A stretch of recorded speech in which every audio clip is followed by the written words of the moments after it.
mas mataas na pamasahe? Yan ang pinangangambahan ng mga pasahero sa airport dahil sa kakulangan ng jet fuel na dala pa rin ng krisis sa Middle East. Narito ang agenda report ni Hannah T. Live mula sa NAIA Terminal 3. Hannah, kamusta na ang sitwasyon dyan kumpara kahapon?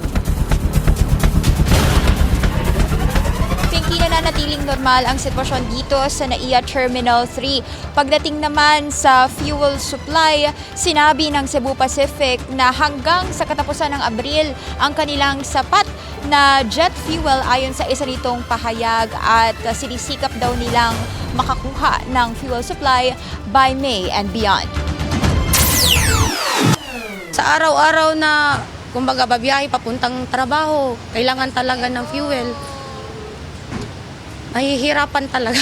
Tapos yung yung sahod mababa.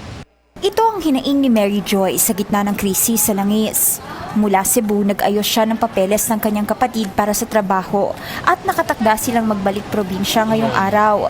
Bagamat working online, nag-aalala pa rin si Mary Joy sa oil crisis, lalo na't sinabi ni Pangulong Bongbong Marcos na may distinct possibility umano na mag-ground ang flights dahil sa sigalot sa Middle East. Pangamba ni Mary Joy, mukhang babalik pa naman sila rito sa Manila sa susunod na buwan.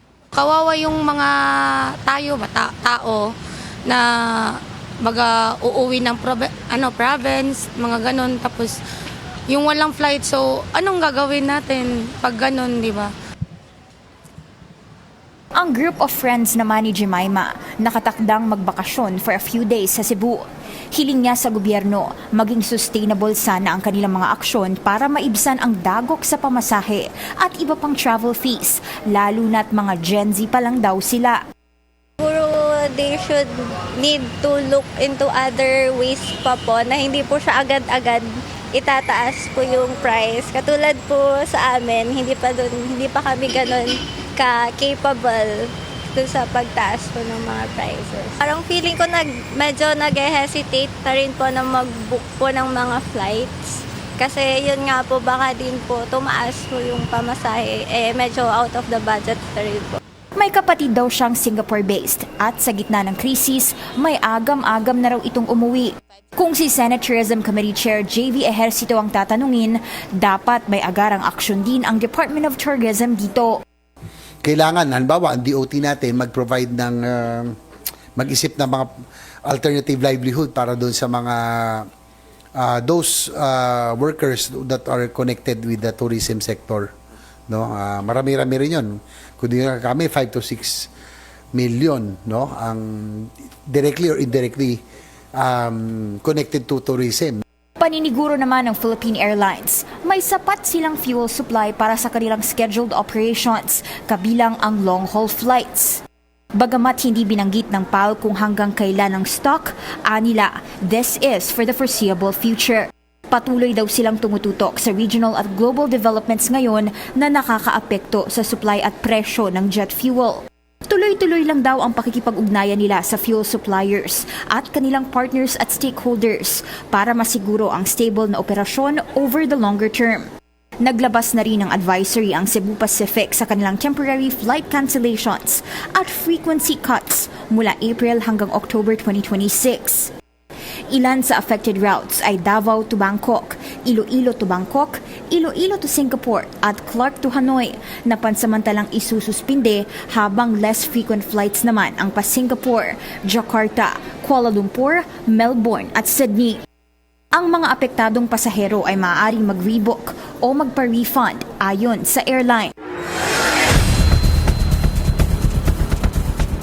Pinky, hinimok naman ng Philippine Travel Agencies Association ng gobyerno pagdating sa timely advisories at consistent policies para sa publiko. Sabi nila nananatili silang optimistic na temporary lang daw ang challenges na ito and will stabilize in time. At ipinapanawagan nga nila sa gobyerno na mag-extend ng suporta at responsive measures at tulungan ang lahat ng nasa travel industry dahil para sa kanila, Through shared responsibility and collaboration, kumpiyansa raw silang uusad pa rin ang industriyang ito sa kabila ng sigalot sa Middle East. Balik sa'yo, Pinky. Hana, yung binigay mo at ipinakita mong mga flight cancellations from Cebu Pacific, yung mga Iloilo to Bangkok, etc. Ano yung naging rason for the flight cancellations?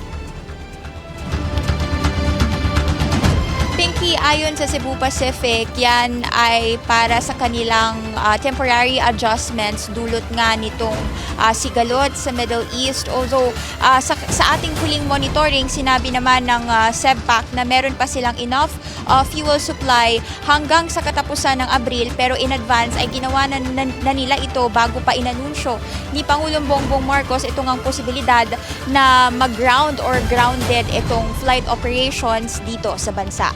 Balik sa'yo, Pinky. Maraming salamat, Hannah T. Nag-uulat ng live mula sa NAIA Terminal 3. Mag-follow sa aming mga social media accounts at mag-subscribe sa aming YouTube channel para sa pinakahuli at eksklusibong mga balita.